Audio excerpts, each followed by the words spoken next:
ഈ തദ്ദേശ തെരഞ്ഞെടുപ്പിൽ ഏറെ ശ്രദ്ധാകേന്ദ്രമായി മാറിയിരിക്കുകയാണ് തിരുവനന്തപുരം. ലോക്സഭാ തെരഞ്ഞെടുപ്പിലും നമ്മൾ ഇത് തന്നെ കണ്ടതാണ്. തിരുവനന്തപുരമായിരുന്നു ഏവരുടെയും ശ്രദ്ധ.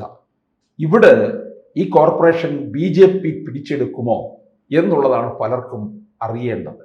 പക്ഷെ BJP പ്രധാനമായി ഉന്നം വച്ചിരിക്കുന്നതും തിരുവനന്തപുരം കോർപ്പറേഷൻ തന്നെയാണ്. ഒരു മാറ്റം ഉണ്ടാകും അല്ലേ? ഞാൻ അതിനെ വേറൊരു തരത്തിലാണ് കാണുന്നത്. ഞാൻ രാഷ്ട്രീയക്കാരുടെയോ BJPക്കാരുടെയോ പക്ഷത്തു നിന്ന് ചിന്തിക്കാനേ ഇഷ്ടപ്പെടുന്നില്ല. ഒരു തിരുവനന്തപുരംകാരൻ എന്ത് ചിന്തിക്കണം, എങ്ങനെ ചിന്തിക്കാൻ സാധ്യതയുണ്ട് എന്നുള്ളതാണ് എൻ്റെ മനസ്സിൽ ഉയരുന്ന ചോദ്യം. അതിനുള്ള ഉത്തരമായിരിക്കണം ഈ ഇലക്ഷൻ, ഈ പ്രാദേശിക ഭരണകൂട തെരഞ്ഞെടുപ്പിൽ തിരുവനന്തപുരം കോർപ്പറേഷനിൽ നിന്ന് ഉയർന്നു വരേണ്ടത്. ഒരു സിമ്പിൾ ചോദ്യം. തിരുവനന്തപുരത്ത് നിന്ന് കിലോമീറ്ററുകൾ ദൂരെയാണ് പാലാ. പാലായിൽ രാഷ്ട്രീയമായിട്ട് എതിർപ്പുണ്ടാവാം. KM മാണി വന്ന ശേഷം പാലായിലുണ്ടായ ഡെവലപ്മെന്റ്. മറ്റൊരു മണ്ഡലം മലപ്പുറം, കേരളത്തിൽ നിന്ന് വളരെ ദൂരെയാണ്. തിരുവനന്തപുരത്ത് നിന്ന് നന്നായിട്ട് ദൂരെയാണ്. ആ മലപ്പുറം മണ്ഡലത്തിലുണ്ടായിരിക്കുന്ന പ്രാദേശിക ഡെവലപ്മെന്റ് ഇതെന്തുകൊണ്ട് തലസ്ഥാന നഗരിയായ തിരുവനന്തപുരത്ത് ഉണ്ടായിട്ടില്ല എന്നൊരു ചോദ്യം തിരുവനന്തപുരംകാർ ചോദിക്കണ്ടേ? അല്ല, അതിനകത്ത് വേറൊരു കാര്യമുണ്ട്. കാരണം തിരുവനന്തപുരത്ത് നിന്നിട്ടുള്ള ജയിച്ചു പോയിട്ടുള്ള MP മാരൊക്കെ തന്നെ മിക്കവരും വരുത്തന്മാരായിരുന്നു. അല്ല, ഞാൻ ആ ഒരു കാര്യത്തിലേക്ക് കടക്കില്ല. എൻ്റെ ചോദ്യം അതല്ല. വികസനം വേണം എന്ന് തീരുമാനിച്ചുറച്ചൊരു കൂട്ടിറങ്ങിക്കഴിഞ്ഞാൽ വികസനത്തിന് സാധ്യത ഏറ്റവും അധികം ഉള്ള സ്ഥലമാണ് തിരുവനന്തപുരം. വളർത്താൻ സൗകര്യത്തിൽ ജോഗ്രഫിക്കൽ ഏരിയ ഉണ്ടല്ലോ, ടൂറിസം എന്നുള്ള രീതിയിൽ. അല്ലെങ്കിൽ ഞാൻ ചോദിക്കാതല്ല, ഭൂമി ഇവിടെ ഒരു പ്രശ്നമല്ല. തിരുവനന്തപുരം ടൗണിലെല്ലാം വേണമെന്നില്ല. അങ്ങോട്ടും ഇങ്ങോട്ടും മാറിക്കഴിഞ്ഞാൽ ഭൂമിക്ക് ആറ്റിങ്ങ വരെ അങ്ങോട്ട് പല സ്ഥലങ്ങളിലും സ്ഥലമുണ്ട്. നെയ്യാറ്റിങ്ങൽ ഇവിടെല്ലാം ഉണ്ട്. വികസനത്തിനുള്ള എല്ലാ സാധ്യതയും ഉണ്ട്.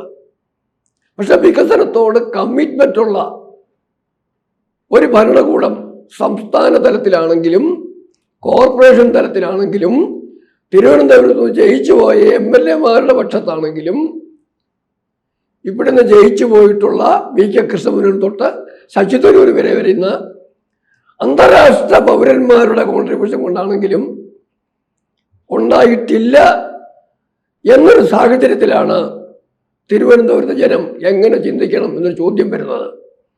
ഇവിടെയാണ് വലിയൊരു വാഗ്ദാനം വന്നിരിക്കുന്നത്.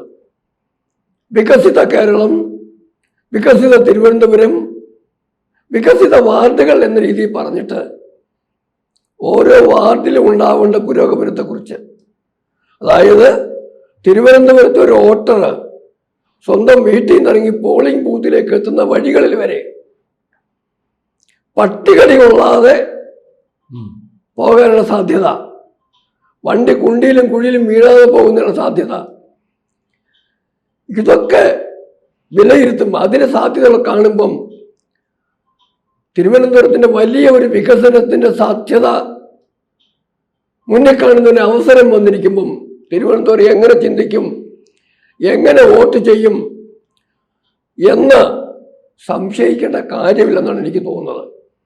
ഇവിടെ ഞാൻ കാണുന്ന ഏറ്റവും വലിയ പ്രധാനപ്പെട്ട കാര്യം എന്ന് പറയുന്നത് 1990കളുടെ അവസാനം ഗുജറാത്തിലേക്ക് മുഖ്യമന്ത്രിയായി നരേന്ദ്രമോദി എത്തുമ്പം രാഷ്ട്രീയ പരിചയമില്ലായിരുന്നു. പഞ്ചായത്ത് പ്രസിഡന്റായിട്ട് പോലും അദ്ദേഹം മത്സരിച്ചിട്ടില്ല, വിജയിച്ചിട്ടുമില്ല. പക്ഷെ മുഖ്യമന്ത്രിയായിട്ട് ഗുജറാത്തിലെത്തിയ ദാമോദർദാസ് മോഡി അവിടെ ഭരിച്ച കാലഘട്ടങ്ങൾ കൊണ്ട് 2014 കാലം കൊണ്ട് വികസനത്തിൻ്റെ ഒരു മാതൃക അവിടെ സൃഷ്ടിച്ചു. വികസനത്തിന് വിപ്ലവം സൃഷ്ടിച്ചു. ആ വികസനത്തിൻ്റെ വിപ്ലവം സൃഷ്ടിച്ചത്, മാതൃക സൃഷ്ടിച്ചത് കണ്ട ഭാരതമാണ്. മോദിയുടെ കയ്യിലാവട്ടെ ഭാരതത്തിൻ്റെ ഭാവിയും തീരുമാനിച്ചത്. ഇന്നിപ്പോൾ അവിടെ നിന്ന് വളർന്നിരിക്കുന്നു. ഇന്നലെ റഷ്യൻ പ്രസിഡന്റൊക്കെ വന്നിട്ട് പോയി. ലോകം തന്നെ, കാരണം ഗുജറാത്തിൽ മാറ്റം വരുത്തി, ഭാരതത്തെ ശക്തിപ്പെടുത്തി. ഭാരതത്തെ വികസനത്തിന്റെ പാതയിലേക്കാക്കിയപ്പം സ്വാഭാവികമായും ലോകത്തിന് ശ്രദ്ധേയനായി മോദി മാറി, ഭാരതം മാറുന്നു. ഈ സാഹചര്യമാണ് ഞാൻ തിരുവനന്തപുരത്തേക്ക് അപ്ലൈ ചെയ്യാൻ ആഗ്രഹിക്കുന്നത്. തിരുവനന്തപുരം കോർപ്പറേഷനിൽ ഒരു BJP ഭരണകൂടം വന്നു കഴിഞ്ഞാൽ കേന്ദ്ര സർക്കാരിൻ്റെയും നരേന്ദ്രമോദിയുടെയോ അമിത്ഷായുടെയോ BJPയുടെ അഖിലേന്ത്യാ പ്രസിഡന്റിന്റെ ഒക്കെ ശ്രദ്ധയിൽ ഇവിടെ വരാനുള്ള സാധ്യതയും, അങ്ങനെ വന്നു കഴിഞ്ഞാൽ തിരുവനന്തപുരത്തെ ഒരു ന്യൂക്ലിയസ് ആയി കരുതിക്കൊണ്ട്, ഒരു മാതൃകയാക്കി മാറ്റിക്കൊണ്ട് തിരുവനന്തപുരത്തിന്റെ പുതിയ വികസന സാധ്യതകൾ എക്സ്പ്ലോർ ചെയ്ത് തിരുവനന്തപുരം ഇതുവരെ കണ്ടിട്ടില്ലാത്ത വികസന വഴിയിലേക്ക് BJP പോകും എന്ന് ന്യായമായിട്ടും പ്രതീക്ഷിക്കണം. കാരണം ബാക്കിയെല്ലാം കൂടെ കേരള രാഷ്ട്രീയത്തിലേക്കുള്ള അവർ കടന്നുവരവിന് അങ്ങനെ പരിശ്രമിച്ചാൽ, വികസനത്തെ ആത്മാർത്ഥമായിട്ട് കൈകാര്യം ചെയ്തു കഴിഞ്ഞാൽ കോർപ്പറേഷനിൽ അങ്ങനെ ഒരു സാധ്യത ഉണ്ടെന്ന് കാണുമ്പം ആ തിരുവനന്തപുരം കോർപ്പറേഷന്റെ വളർച്ച എന്നുള്ള വാഗ്ദാനം പാലിക്കപ്പെടും എന്നുള്ളത് ഉറപ്പല്ലേ? അങ്ങനെ വരുമ്പം ആ ഒരു സാധ്യത മുന്നിൽ കാണുന്ന പൊതുജനം എന്താ ചെയ്യേണ്ടത്? ആ സാധ്യതയെ പരമാവധി പ്രയോജനപ്പെടുത്തും എന്നാണ് തിരുവനന്തപുരത്തൂടെ യാത്ര ചെയ്യുന്ന ആളുകളെ കാണുന്ന ഒരു വ്യക്തി രീതിയിൽ എനിക്ക് തോന്നുന്നതും. എല്ലാ തലങ്ങളിലുമുള്ള ആളുകൾ ഇതുവരെ കഴിഞ്ഞതൊക്കെ മതിയായി, എല്ലാവരെയും കണ്ടു കഴിഞ്ഞു, ഇടതും വലതും ഒക്കെ കണ്ടു കഴിഞ്ഞു. ഇനിയും ഒന്ന് പരീക്ഷിച്ച് നോക്കേണ്ടത് ഞാൻ ഈ പറഞ്ഞ സാധ്യതയും ബാക്കി നിൽക്കുന്നു. അതിനൊക്കെ അപ്പുറം വേറൊരു കാര്യം കൂടിയുണ്ട്. ദേശീയ തലത്തില് മോദി വന്ന ശേഷമുള്ള രാഷ്ട്രീയ ഗവൺമെന്റിന്റെയും രാഷ്ട്രീയ പ്രസ്ഥാനത്തിന്റെയും പ്രവർത്തന ശൈലി എന്ന് പറയുന്നത് വികസനം എത്തേണ്ടിടത്ത് എത്തിക്കുക. അതിനുവേണ്ടി 1 രൂപ മുടക്കിയാൽ 1 രൂപയും അവിടെ എത്തണം. അല്ലാതെ രാജീവ് ഗാന്ധി എന്ന് പറഞ്ഞ പോലെ ഡൽഹിയിൽ നിന്ന് 1 രൂപ അനുവദിച്ചാൽ 85 പൈസയെ ഗ്രൗണ്ടിൽ എൻഡ് പോയിന്റിൽ ഉപയോഗിക്കപ്പെടുകയുള്ളെന്നും, 85 15 പൈസ, ബാക്കി 85 പലരും അടിച്ചു മാറ്റുകയും ചെയ്യുന്നൊരവസ്ഥ ഉണ്ടായിരുന്നു പറഞ്ഞെടുത്ത്. ഇന്ന് കാര്യങ്ങൾ മാറിക്കഴിഞ്ഞിരിക്കുന്നു. കൃത്യമായി ഏറ്റവും താഴെ ലെവലിലുള്ള കാര്യങ്ങൾ ശ്രദ്ധിച്ച് പ്ലാൻ ചെയ്ത് അവിടെ അതെത്തുന്ന രീതിയിൽ, ഏതാണ്ട് ഇസ്രായേലിലെ കൃഷിക്ക് ജലസേചനം ചെയ്യുന്ന പോലെ ഓരോ ചെടിയുടെയും മൂട്ടിലേക്ക് ജലം ചെല്ലുന്ന ആ ഡ്രിപ്പ് ഇറിഗേഷൻ്റെ ശൈലി നമുക്കറിഞ്ഞൂടെ. ഇന്ന് കേന്ദ്ര ഗവൺമെന്റ് ഏതെങ്കിലും വെൽഫെയർ മെഷറായിട്ട് ഏതെങ്കിലും ഒരു സമൂഹത്തിന് 50 രൂപ കൊടുക്കുന്നുണ്ടെങ്കിൽ അവരുടെ അക്കൗണ്ടിലേക്ക് നേരിട്ട് വരും. ഇടനിലക്കാരൊന്നുമില്ല.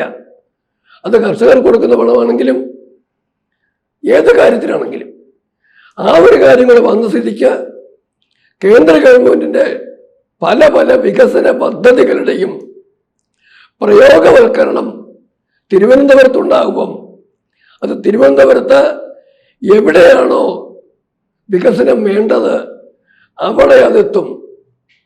അല്ലാതെ കുളം നന്നാക്കാനാണെന്ന് പറഞ്ഞ് 1.5 കോടി രൂപ അലോട്ട് ചെയ്ത് കഴിഞ്ഞിട്ട്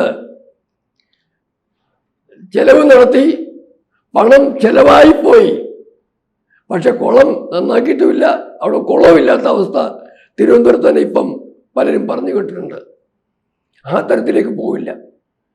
അതുകൊണ്ട് തിരുവനന്തപുരത്തിലെ ആളുകൾ വിദ്യാഭ്യാസമുള്ള ആളുകളാണ്, അനുഭവമുള്ള ആളുകളാണ്. അങ്ങ് പറഞ്ഞതുപോലെ, ആദ്യം സൂചിപ്പിച്ചതുപോലെ വന്നവരെ ഭരിച്ചതിൻ്റെ കുഴപ്പമുള്ളതൊക്കെ ശരിയാണ്. പിന്നെ എനിക്ക് ഏറ്റവും പ്രധാനപ്പെട്ട കാര്യം പറയാനുള്ളത്, ഏറ്റവും വലിയ കുഴിയിൽ നിൽക്കുമ്പോഴാണ്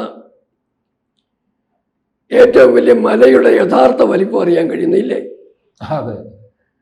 ഇത്രയും തിരുവനന്തപുരത്തെ അധപ്പതിച്ചു കഴിഞ്ഞ, നശിപ്പിച്ചു കഴിഞ്ഞ ഇടത് വലത് ആ വർഗീയ മുന്നണികളുടെ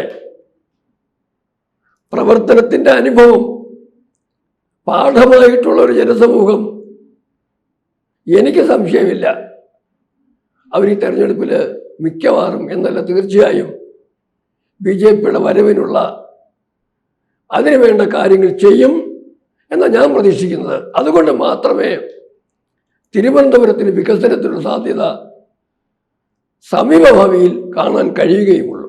കൂടുതൽ വാർത്തകളും വിശേഷങ്ങളും നിങ്ങളിലേക്ക് എത്താൻ ABC മലയാളം സബ്സ്ക്രൈബ് ചെയ്യുക, ബെൽ ബട്ടണും അമർത്തുക.